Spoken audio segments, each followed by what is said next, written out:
What is up, YouTube? Dropping Honest 42 here. So I haven't played the card game in about 2 years. Haven't played it properly in about 4. But one of my mates from uni decided, I'm going to start playing. So I was like, well, I'm going to start playing again as well. So I've decided to start playing again. I decided to build a Spellbook deck because I really like them. I think they're a fantastic deck. I think they're very, very cool. So yeah. Anyway, let's get into it. So to start with, playing 2 High Priestess, not 3. I feel like High Priestess in this format isn't going to win you any duels, really. Like, unless you're coming up against another deck that's tier 2 or whatever. She's she's good. She's a good control card, and she's lovely to have on the field. But by herself, she's not going to win you any games. So that's why I've decided to play World of Prophecy in 1. Obviously, you never want to draw World of Prophecy. But you probably will at some stage. But the ability to blow everything up and add 2 Spellbook cards from your graveyard back to your hand is fantastic. She's a +2. Well, she might not be because you might blow up a stack of your cards, but you're never really going to have many monsters on the board. Just time it so that you don't have too many face downs. She wins your games. Like, she actually disrupts what your opponent's doing. High Priestess targets, which is terrible this format. Yeah, I think World of Prophecy is pretty necessary this format. Drop the consistency a little bit, just to add a little bit of aggression, a little bit of match winning. I think that's what the deck needs, to be honest. I play 3 blue boys. I don't feel as though I really need to talk about that. He's Spellbook of Secrets, and he's one of the best cards in the deck. I'm playing the 3 Temperances so that I can summon my world. Temperance he's good. Like, the only time he's kind of annoying is when you've got a Temperance and a blue boy in your hand, and you want to be able to play blue boy so that you can get more of your cards.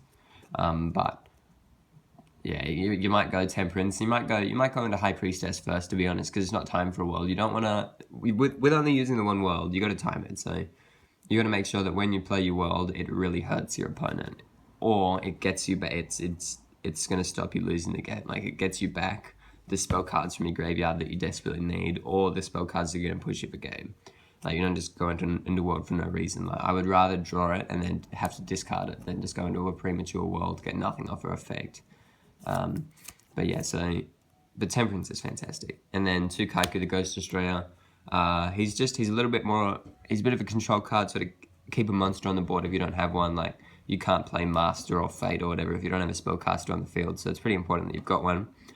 Plus, his ability to banish cards out of your opponent's graveyard is fantastic. You can get rid of, what are they called? You can get rid of pilots for your opponent's sword troopers and stuff like that if you're going to be playing that. You can, like, if you're playing Infernoids, it stops them banishing a summon, but not too many people play them anymore. I run into a few plant decks at my locals, and he banishes, so I can get rid of Spore and Dandelion out of their graveyard, and there's the whole deck gone, pretty much. So it's 11 card monster lineup. I'm pretty happy with it. I don't find it's cloggy or anything. Like, I never draw into any more than 2 monsters max at one time, so it's pretty good. For the spells, you're playing your 3 Spellbook of Secrets, which is pretty standard. Your 3 Spellbook Library of the Crescent, which is also pretty standard. I mean, it's the worst Spellbook card in the deck, but you want to see it as early as possible, hopefully in your opening hand, so you can open it also alongside Secrets. Play Crescent, play Secrets, play Master, play Blue Boy, get all of that searching going. That's fantastic. It's the worst Spellbook card in the deck, but it's never really dead. You should be able to get it back to 0 Spellbooks in your graveyard in order to be able to play it. 2 Towers, like a +10 in the long run. It's fantastic. 2 Masters, or should I say Spellbook of Secrets, basically. It just helps you get through your deck a bit faster, helps you copy anything. You might have an Eternity in the graveyard that you desperately need. It's fantastic. 2 Spellbook of Fate, not playing the 3, along with similar reason to Master. Like, obviously you need a spellcaster on the field to be able to play it. But I find that if I want Spellbook of Fate, I just get Spellbook of Fate. I just search it. I get one if I need it. I've never really been there going, gee, I wish I've got a Spellbook of Fate right now, because if I want one, I just go and get it. That's how the deck works. So it's pretty good. 2 Eternities, pretty standard. 2 Wisdoms to be able to protect yourself. You can protect yourself from Dark Hole, which I'm playing in this deck, Torrential Tribute, which I'm playing in this deck. Protect your monsters from like in Monarchs for tributing. Yeah, there's a few things you can do. It's pretty fantastic and worthwhile card to have in your deck at turn. Like I probably wouldn't really cut it down. Like I've been thinking about it, but it's so useful all the time. It's a really good card. It's very, very rarely dead. And even if it is dead, that's probably a good thing because it means you're probably winning. One Spellbook of Power, not playing two. You never really want to draw it. You just want to be able to search it if you need it or copy it with Master. It's good, but it's not the best card in the deck. I wouldn't play two. It's pretty slow because it requires the attack. And then one Spellbook of Life. Bring back worlds that have gone into the grave, worlds that you might have had to discard. Bring back Priestess. You've only got 3 big monsters in the entire deck, so yeah, I'm playing the one Spellbook of Life, obviously. One Book of Moon, not fantastic in any other deck except this deck, because you can flip the blue boy face down and get another search. So that's the reasoning behind that one. I'm playing one Dark Hole and one Raigeki.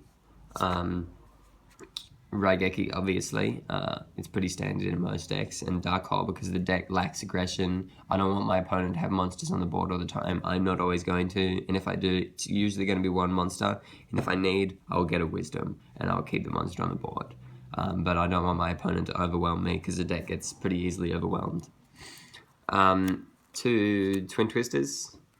That's my discard outlet for my world. I was playing, what's it called? Divine Wrath, but I've changed because I no longer need Divine Wrath. I got some strikes. But Twin Twisters is really good, helps you get rid of some back row you don't need. I'm pretty sure you can destroy your own back row, so if you're playing with, if you've got too many cards face down or you want an extra Spellbook card in your graveyard, I guess for Fate you could.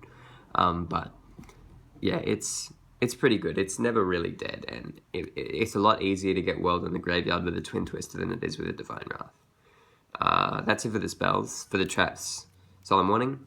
Obviously, Solemn Warning is one of the best trap cards in the game.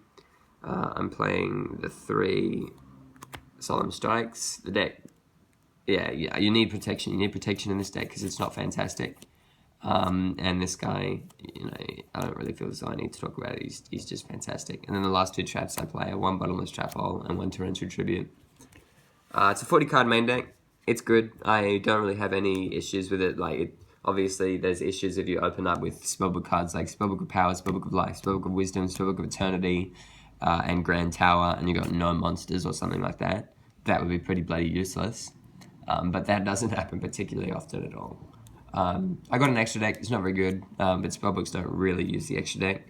I got the one Herald of Pure Light. I actually think he's probably my most useful level 2, or rank 2 I should say, because he allows me to get back a blue boy from my graveyard, and then I can put a world that's in my hand back into the deck. He's probably one of my favourite rank 2s. Shining Elf, Gachi, and Armored Kappa if I need to. This guy worked for me once. It was overtime, so last turn of the duel, I had more life points than my opponent. I went into him, didn't take any damage, won.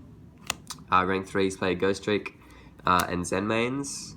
For rank 4s, obviously, I can only do them with Kaiku, unless, down a Magician, I can put it on anything, so I generally go into a Herald if I need to. I'll use Herald's Effect, get back a blue boy, and then I'll go into a Downer just because it's a bit more of a monster. It's a spellcaster, so I can still be playing Master, I can still be using Grand Tower, and I can still be playing Fate. It's pretty good. And then I've also got a Big Eye, a Draco Sag, Hierophant, and a Master of Blades, just for, if I have ever got 2 Priestess on the board, which has literally never happened. And if it does, probably going to keep the Priestess on the board. Yeah, that's my Spellbook deck. Let me know what you think. I'm pretty happy with it. I'm pretty happy with my decision to drop a little bit of consistency in the Justice of Prophecy and 3 High Priestess for the world. I think it's won me more games. In my opinion, Priestess just isn't going to win you any games this format. She's good, but she's not fantastic. She's a good consistency card, a good control card during the deck to help you maintain your advantage, but she isn't going to win you any games. Spellbook of Fate's going to win you more games than High Priestess, in my opinion. But yeah, so that's it. Let me know what you think. Thanks for watching.